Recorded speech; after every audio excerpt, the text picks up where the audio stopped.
ప్రతిధ్వనికి స్వాగతం. కో అంటే కోట్లే. అయితే ఇటీవల జరుగుతున్నటువంటి ఏసీబీ సోదాల్లో బయటపడుతున్న అవినీతి అధికారుల ఆస్తులు చూస్తుంటే ఇది చాలా చిన్న మాటే అనిపిస్తుంది. ఒకప్పుడు వేలు, లక్షలు లేదా మ్యాక్సిమం ₹1,00,00,000 దాటిందంటే అమ్మో అనుకునేవాళ్ళం. ఇప్పుడు మినిమం 100 కోట్లు. అవినీతి అధికారుల ఇళ్లలో ఎక్కడ వెతికినా కోట్ల రూపాయలటువంటి నోట్లు, కట్టలు, అదేవిధంగా గుట్టలుగా ప్రాపర్టీ డాక్యుమెంట్లు, అదేవిధంగా కుప్పలు తెప్పలుగా బంగారు బిస్కెట్లు, ఆభరణాలు. ఒకరిని మించి ఒకరు. వీళ్ళంతా చూస్తుంటే ఏమైనా అవినీతి ప్రీమియంలో పెట్టుకొని ఏమైనా పోటీ పడుతున్నారా అనిపిస్తుంది. అసలు ఎందుకు లక్షల రూపాయల జీతాలున్నాయి, ప్రభుత్వ సదుపాయాలు, సమాజంలో హోదా, అయినా ఎందుకు ఈ కక్కుర్తి? ఈ లంచావతారాలను తయారు చేస్తున్నటువంటి కారణాలేంటి, పరిస్థితులేంటి? వీటన్నిటి నుంచి జనం ఎలా బయటపడాలి? ఇది నేటి ప్రతిధ్వని. చర్చలో పాల్గొంటున్న వారు ఎం పద్మనాభరెడ్డి గారు, సుపరిపాలన వేదిక అధ్యక్షులు, అదేవిధంగా మాచర్ల రంగయ్య గారు, హైకోర్టు న్యాయవాది.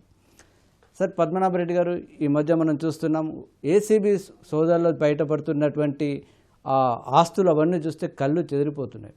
అంటే ఈ పరిస్థితిని, ఈ పరిణామాలను ఏ విధంగా అర్థం చేసుకోవాలి సార్? ఇది ఆ అధికారుల వ్యక్తిగత స్వార్థమా, లేక ప్రభుత్వ వ్యవస్థలో పేరుకుపోయినటువంటి అవినీతిని చూపిస్తున్నటువంటి రూపమా? అంటే ఇప్పుడు అవినీతిని సాధారణంగా రెండు విధాలుగా చూస్తారు. ఒకటి ఏంటంటే హై లెవెల్ కరప్షన్, అంటే ఈ స్కామ్స్ ఉంటాయి కదా, పెద్ద పెద్ద ఇంటర్నేషనల్ ఏజెన్సీస్ తో కానీ లేదా పెద్ద కాంట్రాక్టర్స్ తో రాజకీయ నాయకులు కుమ్ముక్కై స్కామ్లు జరుగుతూ ఉంటాయి. 2G స్పెక్ట్రమ్ కావచ్చు, కోల్స్ బొగ్గు స్కామ్ కావచ్చు, ఇలా అది హయ్యర్ లెవెల్ కరప్షన్. ఇక లోయర్ లెవెల్ కరప్షన్ లో వస్తే ప్రతిదినం ఒక వ్యక్తికి ఏ ఆఫీస్కి పోయినా కానీ లంచం ఇవ్వందే పని జరగదన్నది, అది అవినీతికి ఆస్కారం ఇస్తుందో అది లో లెవెల్ కరప్షన్ అంటారు. కామన్ మ్యాన్ కి ఏంటంటే ప్రతిదినము ఏ ఆఫీస్కి వెళ్ళినా, ఏ పని మీద వెళ్ళినా కానీ డబ్బులు ఇవ్వంది పని జరగడం లేదు.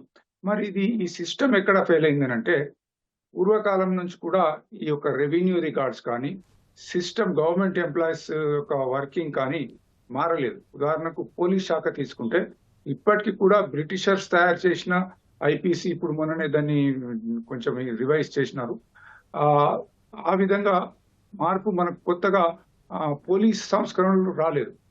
సో దాంట్లో ఉన్న లొసుగులతోని అవినీతి పెరుగుతూ ఉంది. సో వీటిని అరికట్టడానికని ప్రభుత్వం నుంచి కొన్ని చర్యలు తీసుకున్నా కానీ అది ముందుకు సాగడం లేదు. ఉదాహరణకు సిటిజన్స్ చార్టర్ అంటారు. అంటే ఏ ఆఫీస్కి పోయినా, అంటే ప్రజలతో సంబంధం ఉన్న ఆఫీస్కి పోతే, ఇగో ఈ ఆఫీస్లో మీకు ఈ పనిని ఈ వారం దినాలు, ఈ పనిని 15 దినాలు, ఈ మాదిరిగా ఆ చార్టర్ పెట్టాలా. మనం ఒక అప్లికేషన్ ఇచ్చిన తర్వాత వారం దినాల తర్వాత మనకు కావాల్సిన సర్టిఫికెట్ మన ఇంటికి రావడము, లేదా మనం ఆఫీస్కి పోతే ఇవ్వడము జరగాలి. అలా జరగడం లేదు. ఏ కార్యాలయంలో కూడా సిటిజన్ చార్టర్ అమలు కావడం లేదు. ఇక రెండో విషయం ఏంటంటే, ఈ అవినీతి లోపల కొరూజివ్ కరప్షన్ అంటారు. అంటే నువ్వు డబ్బు ఇస్తావా చేస్తావా, నువ్వు డబ్బు ఇస్తేనే నేను ఈ పని చేస్తానని. ఇంకోటి ఏంటంటే కొల్యూజివ్ కరప్షన్, అంటే ఇద్దరు కలిసి, ఉదాహరణకు నాకు ఒక చిన్నగా ల్యాండ్ ఉంది, పక్కన చెరువు ఉంది, ఆ చెరువులోనికి ఎంక్రోచ్ అయిపోయి బిల్డింగ్ కట్టుకుంటాను అంటే నేను కరప్టే. ఆ మున్సిపల్ వాళ్ళకు లేక ఇరిగేషన్ వాళ్ళకు డబ్బులు ఇస్తే కొల్యూజన్, ఇద్దరు కలిసి చేసే కరప్షన్ కొల్యూజన్ కరప్షన్ అంటున్నారు. సో ఈ యొక్క సిస్టమ్ ఏదైతే తప్పులు ఉన్నాయో దాన్ని ఆధారంగా తీసుకొని ముఖ్యంగా ప్రభుత్వ ఉద్యోగులు పెద్ద ఎత్తున అవినీతికి పాల్పడుతున్నారు. అంటే ఇప్పుడు ఒక ప్రభుత్వ ఉద్యోగస్తులేనని మనం అనుకుంటే అది కరెక్ట్ కాదు. ఎందుకంటే రాజకీయాల్లో కూడా చాలా మంది, కొందరు మందిని పక్కన పెడితే, అది ఎమ్మెల్యేలు కావచ్చు, ఎంపీలు కావచ్చు, మంత్రులు కావచ్చు, మిగిలిన వాళ్ళు 100-70-80% మంది రాజకీయాల్లో ఉన్న వాళ్ళు అవినీతి పరులే. వాళ్ళు రాజకీయాలను ఒక పెట్టుబడిగా తీసుకొని డబ్బు కుమ్మరించి ఓట్లు కొనుక్కొని పదవులు దక్కించుకొని అవినీతికి పాల్పడుతున్నారు. ఎప్పుడైతే పై లెవెల్లో రాజకీయ నాయకులు అవినీతికి పాల్పడ్డప్పుడు ఉద్యోగస్తులు కూడా అదే పద్ధతిలో ఉన్నారు. ఇక ప్రజలు అంటారా, విసిగిపోయి వేసారిపోయి అవినీతి అంటే ఒక అడిషనల్ ట్యాక్స్, ఆ డబ్బులు ఇచ్చేసేసి మన పని చేసుకుందాం అంటారు. డబ్బులు ఇక హానెస్ట్ గా ముక్కుసూటిగా పోయిన వాళ్ళను ఈయనకు లౌక్యం తెలియదు, బతకడం తెలియదు, ఇప్పుడు ఇక్కడ ఎవరు డబ్బులు లేకుండా పనిచేస్తున్నారు, ఈ యాంగిల్లో పోతున్నారు అన్నమాట.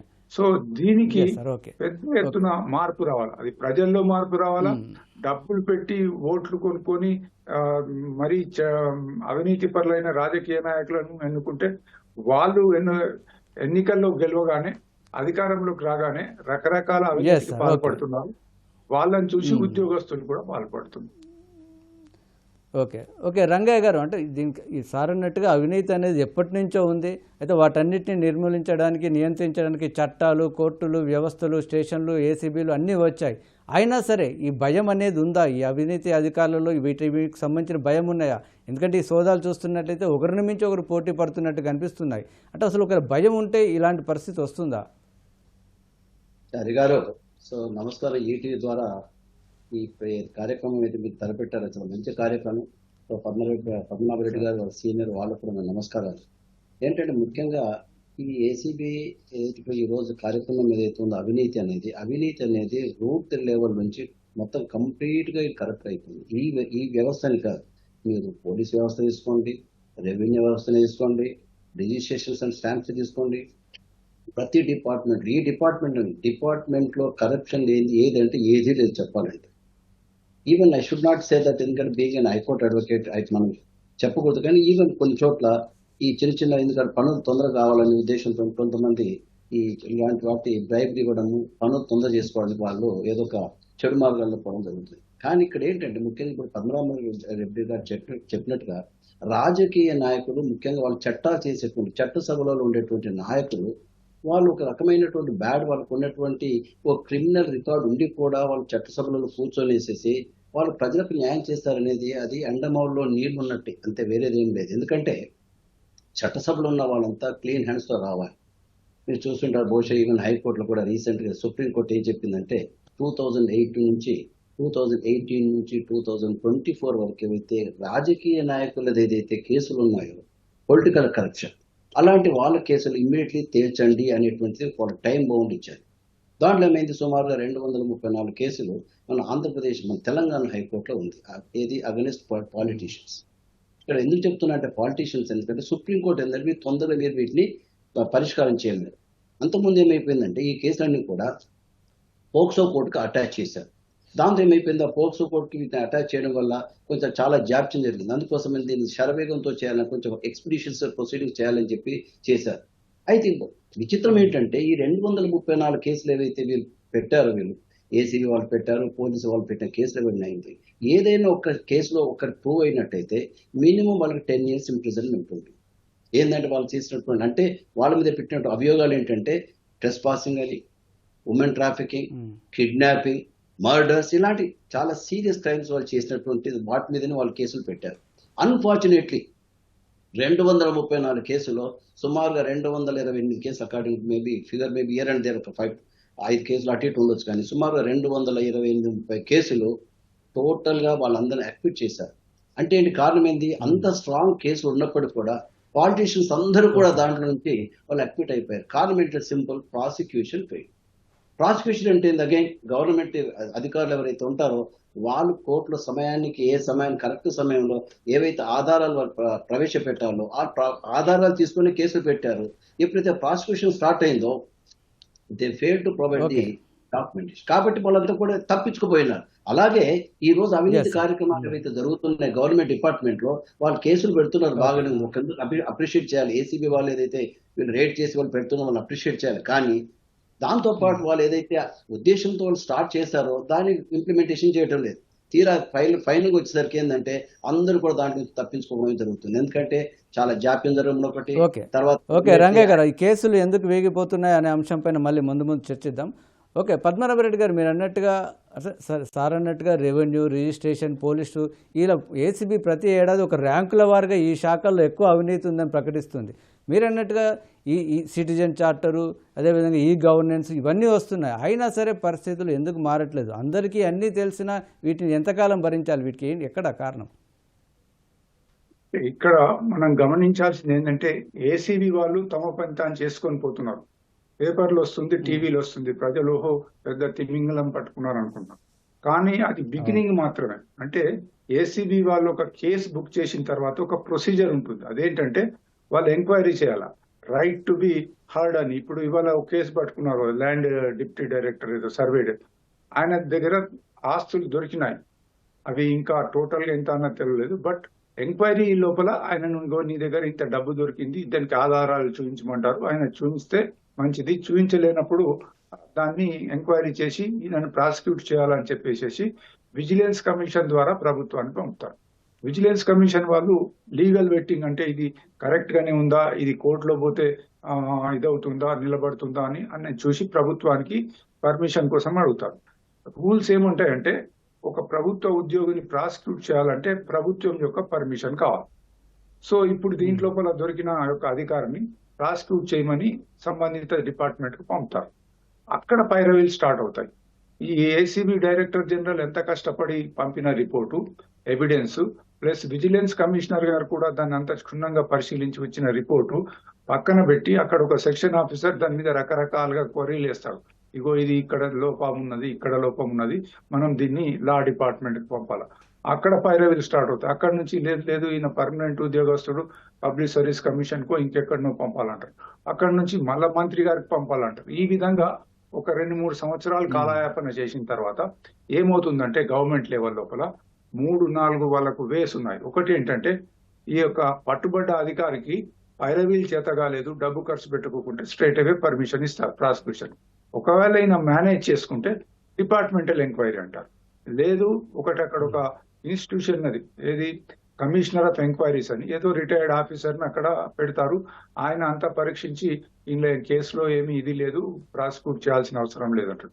ఇది కాదంటే టీడీపీ అని ఒకటి ఉంటుంది, ట్రిబ్యునల్ ఫర్ డిపార్ట్మెంటల్ ప్రొసీజర్ అని, ట్రిబ్యునల్ ఫర్ టీడీపీ అని ప్రొసీజర్. సో దీంట్లోపల అవసరం లేదు. మళ్ళీ ఒకసారి ACB director general, vigilance commissioner అందరూ ఎంక్వైరీ చేసినప్పుడు ఇంకా మళ్ళీ వాళ్ళు అక్కడ ట్రిబ్యునల్ కు పంపడం ఏమున్నది అంటే ఎక్కడికక్కడ కేసు నీరు గార్చాలన్నమాట. నీరు గార్చినప్పుడే ఇక వాళ్ళకు లాభం ఉంటుంది. ఈ విధంగా చేయడం వల్ల చాలా మటుకు ఏసీబీ పట్టుకున్న కేసుల లోపల సుమారుగా 50-60% ఈ విధంగా నీరు గారిపోయి ప్రాసిక్యూషన్ కాదు. ఇక్కడ నేను అనేది ఏంటంటే ఒక వ్యక్తికి ప్రాసిక్యూషన్ పర్మిషన్ ఇచ్చిందంటే ఆయనను శిక్షించినట్టు కాదు, అది ఆయనను చట్టం ముందు నిలబెడతారు. ఇగో నీ అగైనెస్ట్ గా ఈ యొక్క ఎవిడెన్స్ ఉంది, నువ్వేం చెప్తావని.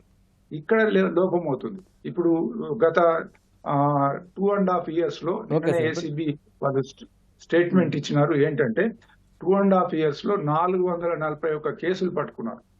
ఒక్కొక్క దగ్గర అంటే ఏసీబీలో 3 రకాలుగా కేసులు ఉంటాయి. ఒకటి ఏంటంటే రెడ్ హ్యాండ్ ట్రాపింగ్, అంటే డబ్బులు తీసుకున్నప్పుడు పట్టుకోవడం. రెండోది ఏంటంటే డిస్ప్రపోర్షనేట్ అసెట్స్, అంటే ఆదాయానికి మించిన ఆస్తి. ఒక చిన్న బ్రేక్ తీసుకొని మళ్ళీ కంటిన్యూ చేద్దాం సార్. ఓకే, రంగయ్య గారు ఇంతకుముందు పద్మనాభరెడ్డి సార్ చెప్పినప్పుడు ఈ ప్రాసిక్యూషన్ అనే ప్రాసెసే ఇంత ఉందంటున్నారు. ఒకవేళ ప్రాసిక్యూషన్ ప్రభుత్వం అనుమతి ఇచ్చినా, ఛార్జ్ షీట్ వేసినా కూడా అసలు శిక్షలు ఎంతమందికి పడుతున్నాయి? ఈ సోదాల్లో జప్తు చేసినటువంటి ఈ ఆస్తులన్నీ ప్రభుత్వపరం అవుతున్నాయా? అసలు ఎందుకు ఈ జాప్యం ఎందుకు జరుగుతుంది? ముఖ్యంగా అంటే చారిగాలో దీంట్లో ఏంటంటే ఇప్పుడు పద్మనాభరెడ్డి గారు చెప్పినట్టుగా ఇదేదో ప్రాసిక్యూషన్ చేయాలంటే దాంట్లో డిఫరెంట్ స్టేజెస్ ఉంది ఇప్పుడు వాళ్ళు చెప్పినట్టుగా. అయితే ఈ అధికారులు ఏంటంటే కేవలం దాన్ని మేనేజ్ చేసుకోవడం, మేనేజ్ అంటే దాన్ని డిలే చేయడం అనేది కూడా మేనేజ్మెంట్. ఆ మేనేజ్మెంట్ చేయడం అనేది కూడా ఒక కరప్షన్లో ఒక భాగమే. ఊరికైనా మేనేజ్ చేయడం అంటే ఊరికైనా చేయరు. వాళ్ళకి డబ్బులు ఇచ్చి కొంచెం డిలే చేయడం బాబు అని చెప్పేస్తే వాళ్ళు దాన్ని డిలే చేస్తుంటారు. ముఖ్యంగా ఏంటంటే ఒక అవినీతి అధికారి పట్టుబడడం ఒక దశ అయితే, ఆ తీర్పు ఏదైతే తుది ఏదైతే శిక్ష ఉంటుంది. ఈ లోపల ఈ పట్టుబడినప్పటి నుంచి చివరి వరకు ఈ దశలో ఎన్నో మార్పులు ఉంటాయి. ముఖ్యంగా ఏంటంటే వాళ్ళ తర్వాత చెప్పినట్టుగా దాన్ని సీజ్ చేయాలి, పంచనామా చేయాలి, దానికి ఒక ప్రాసిక్యూషన్ అన్ని కలెక్షన్ చేయాలి, దాంట్లో చాలా టైం పడుతుంది. అదొక రీజన్. రెండవది ఏమంటే వీళ్ళకి శిక్షలు ఏదైతే ఉందో అన్నిటికంటే కూడా వీళ్ళకు చాలా మంది ఎవరైతే పట్టుబడ్డారో, ఈవెన్ ప్రెసిడెంట్ వాళ్ళకంటే ముందు ఎంతో మంది అట్లాంటి దాంట్లో పట్టుబడ్డప్పుడు కూడా వాళ్ళకి ఎటువంటి శిక్షలు పడలేదు. ఫైనల్గా ఏంటంటే చాలా కాలయాపన జరగడం వల్ల ఏమంటే జస్టిస్ డిలేడ్, జస్టిస్ డినైడ్ అన్నట్టుగా ఉంటుంది. అయితే ఈ కాలయాపన జరగడం వల్ల ఏమవుతుందంటే ఓన్లీ కేవలం ఈ క్రిమినల్ కేసులో వాటిలోనే అవుతుంది, కానీ ఈ అవినీతి కేసుల్లో ఎంత డిలే అయిపోతే అంత పల్చనైపోతుంది. రాను వాళ్ళు ఏమైపోతుంది, ఆ అధికారి ఆ తీరా శిక్ష పడేంత వరకు అదే పొజిషన్ లో కంటిన్యూ అవుతుంటాడు. సస్పెన్షన్ కూడా ఏంటంటే ఇప్పుడు సుప్రీంకోర్టు జడ్జిమెంట్ ప్రకారంగా 6 నెలల కంటే ఎక్కువ కూడా సస్పెన్షన్ చేయకూడదు. దాని తర్వాత మళ్ళీ again they will be reinstate. ఆ సస్పెన్షన్ కాకుండానే వాళ్ళ సస్పెన్షన్ కూడా మేనేజ్ చేసుకుంటున్నారు. అంతేకాకుండా న్యాయ ప్రక్రియలు ముఖ్యంగా ఏంటంటే ఈ లావాదేవీలు బినామీ పేరు మీద పెడుతుంటారు, నకిలీ పత్రాలు సృష్టిస్తుంటారు, లేకపోతే ఇంకా ఈ మధ్యవర్తులు చాలా మంది ఉంటారు. కాబట్టి వీళ్ళందరికీ కూడా డీల్ చేసేసి ప్రాసిక్యూషన్ ఒక అభిప్రాయానికి రావడానికి చాలా టైం తీసుకుంటుంది. కాబట్టి దానివల్ల కూడా చాలా లేట్ అవుతుంది. అంతేకాకుండా ఈ సాక్ష్యాలు కూడా చాలా బలం ఏమవుతుందంటే కొంతమంది సాక్షులు కూడా ఎవరైతే సాక్ష్యాలు లేకపోతే కోర్టులో ఏవి నడవయి కాబట్టి ఆ సాక్షులు కూడా మేనేజ్ చేస్తారు. ఎంత డిలే అయిన కొద్దీ ఆ సాక్షులు చనిపోవడము, ఉన్న సాక్షులు వాళ్ళు మేనేజ్ చేయడము, వాళ్ళు రాకుండా చేయడం, ఈ విధంగా చాలా చాలా అవినీతి, అందులో కూడా కేసులు కన్విక్షన్ రేట్ అయితే చాలా తక్కువనే కనిపిస్తుంది. మాక్సిమం 100 కేసులలో మాక్సిమం 10 to 17% అంతకంటే ఎక్కువ కన్విక్షన్ లేదు. అంటే 83% కేవలం తర్వాత అది కూడా వీగిపోతుంది. ఓకే, పద్మనాభ రెడ్డి గారు మీరు అన్నట్టుగా ఇంతకుముందు సార్ అన్నట్టుగా ఎంతో కష్టపడి ఏసీబీ వాళ్ళు కేసులు పెడుతున్నారు, అరెస్టులు చేస్తున్నారు, బెయిల్ పే వస్తున్నారు. కొంతకాలం కాగానే మళ్ళీ పోస్టింగ్స్ వస్తున్నాయి. ఇంతకన్నా కీలకమైన పోస్టింగ్స్లో ఉన్న వాళ్ళు కూడా కనిపిస్తున్నారు. అంటే ఎందుకు ఒకసారి ఇంత పెద్ద సోదాలు జరగానే ప్రజలు ఒక రకమైన రిలీఫ్ కనిపిస్తుంది, అమ్మాయి ఒక తిమింగలం దొరికిందని. కానీ తీరా కొద్ది రోజుల్లో చూస్తే మళ్ళీ అదే పరిస్థితి. ఎందుకు ఇలా అవుతుంది? అంటే ఇక్కడ పొలిటికల్ ఇంటర్ఫియరెన్స్ చాలా ఉంది. ఏదైతే అక్యూజ్డ్ ఆఫీసర్ ఉంటాడో ఆయనను ఉదాహరణకు ఒక ఇల్లు రేడ్ చేసినారు అనుకుందాం, కొద్దిగా అన్అకౌంటెడ్ మనీ దొరకంగానే అరెస్ట్ చేస్తారు, ఆయనను జ్యుడిషియల్ కస్టడీకి అని పంపుతారు. తర్వాత సస్పెండ్ అయిపోతాడు. More than 24 hours judicial custody ఉంటే ఒక 10-15 దినాల లోపల ఆయనకు బెయిల్ దొరుకుతుంది, బయటకు వచ్చేసేస్తాడు. ఈ యొక్క సస్పెన్షన్ అన్నది 6 months, ఇప్పుడు రంగయ్య గారు చెప్పినట్టు 6 months ఉంటుంది. బట్ ఎక్స్ట్రీమ్ కేసెస్ లో ఏసీబీ వాళ్ళు గిట్ట ఇంకా మాకు ఎంక్వైరీ కంప్లీట్ కాలేదు, ఇంకా కొద్దిగా టైం కావాలంటే మహా అయితే ఒక 3 నెలలు ఇంకా ఎక్స్టెన్షన్ ఇస్తారు. ఆ తర్వాత ఆయనకు పోస్టింగ్ కంపల్సరీ ఇవ్వాల్సింది. ఇక్కడ ఏమవుతుందంటే ఈయన ఏసీబీ కేసు ఫేస్ చేస్తున్నాడు కాబట్టి పోస్టింగ్ అన్ఇంపార్టెంట్ పోస్ట్ లో ఇవ్వకుండా మళ్ళా ఆయన మేనేజ్ చేసుకొని ఫోకల్ పాయింట్ మంచి ఇంపార్టెంట్ పోస్ట్ లో, కొన్ని సందర్భాల్లో అయితే ఎక్కడైతే పట్టుబడ్డాడో మళ్ళీ అక్కడికే పోస్టింగ్ ఇచ్చినారు. ఇంకోటి ఏంటంటే ఆయన పోస్టింగ్ ఇచ్చిన తర్వాత ఒక 2-3 ఏళ్ల తర్వాత మళ్ళీ ఏసీబీకి పట్టుబడ్డ కేసులు చాలా ఉన్నాయి. అంటే భయం అన్నది లేదు. ప్రభుత్వ ఉద్యోగస్తుల్లో కొందరు మంచి వాళ్ళని పక్కన పెడితే చాలా మందికి ఈ యొక్క తప్పు చేస్తే శిక్ష పడుతుందన్న భయం లేదు. తెలంగాణ ఫామ్ అయిన తర్వాత విపరీతమైన కరప్షన్ పెరుగుతుంది. దానికి రాజకీయ నాయకులు, అధికారులు పెంచి పోషిస్తున్నారు. ఇవాళ సెక్రటేరియట్ లో సీనియర్ ఆఫీసర్స్ కూడా కింది ఆఫీసర్స్ కు గట్టిగా చెప్పలేని పరిస్థితిలో ఉంది. మొత్తం వ్యవస్థ అస్తావ్యస్తమైపోయి ఉంది. ఇంకోటి నేను ప్రజలకు, మీ ఈటీవీ ద్వారా ప్రజలకు తెలుపదలుచుకున్నా, అప్పుడప్పుడు పేపర్లలో వస్తుంది ఫలానా అధికారి లంచం తీసుకుంటూ పట్టుబడితే ఆయనకు 2 సంవత్సరాలు జైలు శిక్ష. ఒక్కటి ఆర్టీఐ కింద అడగండి, ఈ కేసు ఎప్పుడు బుక్ చేసినారు అంటే 2026లో ఆయనకు శిక్ష పడ్డదంటే 2010లో 2005లో కేసు బుక్ అయింది. అంటే 15-20 సంవత్సరాలు. అంత లోపల ప్రమోషన్ రావచ్చు, రిటైర్మెంట్ కూడా కావచ్చు. ఈ మాదిరిగా వ్యవస్థలో లోపం ఉండటం వలన అధికారులు మరీ బరి తెగించి, ఈ అవినీతి అధికారులు బరి తెగించి ఉన్నారన్నమాట. ఓకే, రంగయ్య గారు, ఈ పరిస్థితులన్నీ మారాలంటే ఏం చేస్తారు? మీరు కానీ పద్మనాభ రెడ్డి గారు చెప్తున్నట్టు ప్రకారం వారికి అసలు శిక్షలు పడేదే తక్కువ, వాళ్ళు మళ్ళీ కొద్ది రోజులకే కీలక పోస్టింగ్లోకి వస్తున్నారు. ఈ పరిస్థితి పోయి ఒక్కసారి ఏసీబీకి దొరికినామంటే తమ కెరీర్ అవుట్ అని ఒక పరిస్థితి వస్తే కానీ ఈ మార్పు వచ్చేటట్టు కనిపించట్లేదు. సో దానికి ఏం చేయాలి? దీంట్లో 2 భాగాలు ఉన్నాయి సార్. మొదటి భాగం ఏంటంటే నిరూపణ అయినట్టయితే వాళ్ళకి శిక్షలు ఎలా ఉండాలంటే జైలు శిక్ష అనేది ఉండాలి. ఎంతమంది ఆఫీసర్లు ఉండండి, వేళ్ల మీద లెక్క పెట్టుకోవచ్చు. జైలు శిక్ష అనేది వాళ్ళకి వేసేసి కంపల్సరీ. ఎందుకంటే ఒప్పుకుంటాను, ఇంతకుముందు మన సుప్రీంకోర్టు జడ్జిమెంట్ ఒకటి ఉంది, ఏంటంటే bail is necessary and jail is only exception అన్నట్టుగా ఏదైతే ఉందో ఆ సిద్ధాంతం వీటిలో పనికిరాదు. అది ఏంటంటే క్రిమినల్ కేసులో బట్టి పెట్టాలి, కానీ ఎవరైతే సివిల్ కేసులో ఇట్లాంటివి అవినీతి అలవాటు పడ్డ వాళ్ళందరికీ శిక్ష అనేది చాలా ఇది జైలు శిక్ష అనేది వాళ్ళకి విధించాలని కంపల్సరీ చేయాలి. ఇంకోటి ఏంటంటే భారీ వాళ్ళకి జరిమానాలు కూడా వేయాలి. ఇంకోటి జరిమానా అంటే చారి గారు ఇప్పుడు ఒక విషయం చెప్తారు. ఇప్పుడు ఒక ఆఫీసర్ ఉన్నాడు, ఆయన మాక్సిమం జీతం 2 లక్షలు ఉన్నట్టయితే సంవత్సరానికి ఒక ఆయనకి 24 లక్షలు సంపాదిస్తారు. ఆయన సంవత్సరం 20 సంవత్సరాలు ఉన్నా కూడా 4 కోట్లు 5 కోట్లు ఆయన మాక్సిమం సంపాదించగలుగుతారు. కానీ ఇక్కడ ఒక్కొక్క అధికారికి 100 నుంచి 1000 కోట్ల వాళ్ళ ఆస్తులు ఉన్నాయి. ఈ ఆస్తులు ఏ విధంగా వచ్చినాయని వాళ్ళు ఏ రోజు కూడా అడగరు. ఈవెన్ ప్రతి స్టేట్మెంట్ లో కూడా ప్రతి ఇయర్ కూడా వాళ్ళ అసెట్స్ అండ్ లయబిలిటీ స్టేట్మెంట్ ఇవ్వాలి. వాళ్ళని దాంట్లో చూపించేదంతా కూడా 5 లక్షలు 10 లక్షలు 20 లక్షలు చూపిస్తారు. ఎక్కడైతే ఈ బెనామీ మీద కొన్ని 1000 కోట్లు ఉంది, వాళ్ళకి చిత్తశుద్ధి అనేది గవర్నమెంట్ కానీ గవర్నమెంట్ అఫీషియల్స్ కానీ చిత్తశుద్ధి లేదు వాళ్ళు డిక్లేర్ చేయడానికి. ఇప్పుడు మనం పద్మనాభ రెడ్డి గారు అన్నట్టుగా అసలు ఎందుకంటే ఇది పొలిటికల్ డిబేట్ కాదు కాబట్టి 25 కేసులు I was the advocate on record in high court. ఇవన్నీ ఇలాంటి వాటి మీదనే మనం చాలా చేశాం, ఎన్నో కేసులు వేసాం. దాంట్లో గౌరవ హైకోర్టు కూడా చాలా వరకు మన ఫేవరబుల్ జడ్జిమెంట్ ఇచ్చింది. కాకపోతే ఇక్కడ ఏంటంటే వాళ్ళకి శిక్షలు అనేది వాళ్ళు పడ్డా కూడా మళ్ళీ బయటకు వస్తాంలే అన్నట్టుగా రైతు పడదు.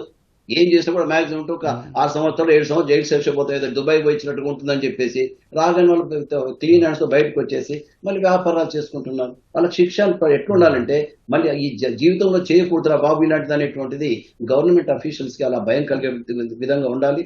తర్వాత ఈ పదవి ప్రయోజనం ఏదైతే విరమణ ప్రయోజనాలు ఉంటే వాళ్ళకి అది పీనట్స్. ఎందుకు వాళ్ళు సంపాదించిన వాళ్ళు పదవి విరమణ చేస్తే ఎంత వస్తుందండి? సంవత్సరం 1,50,000 వాళ్ళ పెన్షన్ వస్తుంది. తర్వాత గ్రాట్యుటీ 30-40 లక్షల కంటే 20 లక్షల కంటే ఎక్కువ రాదు. ఇది కాదు, వాళ్ళు మొత్తం ఆస్తులన్నీ కూడా జప్తు చేయాలి. అంతేకాకుండా ఈ అక్రమాస్తులు ఏవైతే ఉన్నాయో ఈ సమాజంలో వాళ్ళ ప్రతిష్ట కూడా కోల్పోయే విధంగా వాళ్ళ పరువును కూడా మనం తీసే విధంగా శిక్షలు అనేవి ఉండాలి. అలా చేస్తే కూడా భయం ఉంటేనే ఈ అవినీతి అధికారులు ఎవరైతే ఉంటారో వాళ్ళకు ఒక బుద్ధి వస్తుందని, దాన్ని చూసి మిగతా వాళ్ళు కూడా తప్పనిసరిగా సరిపోతారని, అంటే సర్దుకుంటారనేది వాళ్ళు కూడా ఇలాంటి ఆలోచన నుంచి ప్రేమించుకుంటారని నా అభిప్రాయం. ఓకే, పద్మనాభరెడ్డి గారు, అంటే మీరు కూడా చాలా కాలంగా పోరాడుతున్నారు, కోర్టుల్లో పిటిషన్లు వేశారు, ఉన్నతాధికారులకు ప్రభుత్వాలకు దరఖాస్తులు ఇస్తున్నారు, చర్చలు పెడుతున్నారు, సెమినార్లు పెడుతున్నారు. అయితే ఏంటి పరిస్థితి, ఇంకా ఎప్పుడు మారుతుంది, ఎలా మారాలి, దీనిలో ఎవరి భాగస్వామ్యం ఎంత అవసరం? ఇది ఒక విషవలయం. అంటే ఫలాని ప్రభుత్వ ఉద్యోగస్తులే తప్పు చేస్తున్నారు అనడానికి లేదు. స్టార్టింగ్ నుంచి పోతే ప్రజలు తప్పు చేస్తున్నారు, డబ్బులు తీసుకొని ఓటేస్తున్నారు. అది కూడా కరప్షన్ కిందకే, మోరల్ కరప్షన్. ఓటు పవిత్రమైనది ఎప్పుడో మర్చిపోయినారు. ఇక డబ్బులు పంచి ఎన్నికైన ఎమ్మెల్యేనో ఎంపీఓ మంత్రి గారు ఆయన అక్కడ తన దుకాణం పెట్టుకుంటున్నాడు. ఇక మంత్రి గారి అండనో ఎమ్మెల్యే అండ తీసుకొని ఉద్యోగస్తులు చేస్తున్నారు. అంటే ఈ సిస్టమ్ చేంజ్ కావాలి. రెండోది ఇంపార్టెంట్ పాయింట్ ఏంటంటే ఏసీబీ అన్నది ఒక ఉద్యోగస్తుల మీదనే పడతా ఉంది. ఇవాళ దేశంలో కానీ రాష్ట్రంలో కానీ ఉద్యోగస్తుల కంటే ఎక్కువ రాజకీయ నాయకులు కరప్షన్ ఎక్కువ ఉన్నది. కర్ణాటకలో లోకాయుక్త అన్నది చక్కగా వాళ్ళకి ఎంత పవర్స్ ఉన్నాయంటే ముఖ్యమంత్రి మీద కంప్లైంట్ వస్తే ఎంక్వైరీ చేసినప్పుడు ముఖ్యమంత్రి రాజీనామా చేయాల్సి వచ్చింది. మన రాష్ట్రంలో లోకాయుక్త ఉన్నది, ఎటువంటి యొక్క వాళ్ళకు పవర్స్ లేవు, మామూలుగా పేరుకు మాత్రమే ఉన్నది. ఇంకా ఉపలోకాయుక్త వీళ్ళిద్దరు కూడా చిన్న చిన్న కేసులు చేస్తున్నారు. సో వీళ్లకు మనం కర్ణాటక యాక్ట్ ఏ విధంగా ఉందో ఇక్కడ కూడా మన యాక్ట్ ని అమెండ్ చేసి పెట్టినట్టయితే ఈ ఎమ్మెల్యేస్ మంత్రుల మీద కూడా ప్రజలకు చాలా విసుగొస్తా ఉంది. వీళ్ళు ఎంక్వైరీ చేస్తారు అన్న భయం ఉన్నట్టయితే రాజకీయ నాయకులు కూడా కరప్షన్ కు దూరంగా ఉంటారు. లేనట్టయితే సబ్ చెల్తాయని ఆటిట్యూడ్ ఉన్నది. ఇంకోటి ఏంటంటే కరప్షన్ ఆగాలంటే ప్రతి ఆఫీస్ లోపల సిటిజన్ చార్టర్ పెట్టాలా, ప్రజలు కూడా డబ్బిచ్చి తొందరగా పని చేసుకుందామనే వ్యూ పోవాలా. ఎందుకంటే మన యాక్ట్ లో ఉంది, తీసుకున్నవాడు ఎంత తప్పు ఇచ్చిన వాడిది కూడా అంతే తప్పని. నాకు తొందరగా 4 డబ్బులు ఇచ్చి తొందరగా పని చేసుకుందామన్న మారాలన్నమాట. ఇంకోటి మన రాష్ట్రంలో గ్లేరింగ్ జరుగుతుంది. డబ్బులు ఇవ్వకుండా పని అయ్యే పరిస్థితి ఉంటే ప్రజలు అవసరం కూడా ఉండదు కదా సార్. తప్పకుండా, అదే అందుకే సిటిజన్ చార్టర్ ఇవన్నీ పెట్టాలి. ఇంకోటి గ్లేరింగ్ ఏంటంటే ఈ కాంట్రాక్టర్స్ వర్క్ చేసిన తర్వాత డబ్బులు సరిగా ముట్టడం లేదు. అది గ్రామ పంచాయత్ లెవెల్ నుంచి తీసుకుంటే పెద్ద హై లెవెల్ దాకా. ఫైనాన్స్ డిపార్ట్మెంట్ లో ఫస్ట్ కమ్ ఫస్ట్ సర్వ్డ్ ఇవ్వడం లేదు. డబ్బులు ఎవరు ఇస్తారో వాళ్ళని మొదలు పేమెంట్ చేస్తా ఉన్నారు. ఇది హై లెవెల్లో పెద్ద ఎత్తున స్టేట్ లెవెల్లో జరుగుతా ఉంది. కొందరు కాంట్రాక్ట్ సర్పంచులు అయితే ఆత్మహత్య చేసుకునే పరిస్థితి ఏర్పడదు. దీని మీద చాలా రిప్రజెంటేషన్ చేసినా కానీ మూవ్ కావడం లేదు అనమాట. సో లోకాయుక్త అధికారాలకి రాజకీయ నాయకుల మీద కేసులు పెట్టినప్పుడే ఇది తగ్గిపోతుంది. థ్యాంక్ యూ సార్, చర్చలో పాల్గొన్నందుకు. మొత్తం మీద ఏసీబీ సోదాలు చూస్తున్నట్లయితే ప్రభుత్వ వ్యవస్థలో అవినీతి ఎంత పేరుకుపోయిందో స్పష్టంగా తెలుస్తుంది. అయితే దానికి ఇప్పుడు ప్రస్తుతం కనిపిస్తున్న అధికారులతో పాటు దాని వెనుక రాజకీయ వ్యవస్థ కూడా ఒక ప్రధాన మూలమని నేటి నిపుణులు చెప్తున్నారు. ఇది నేటి ప్రతిధ్వని.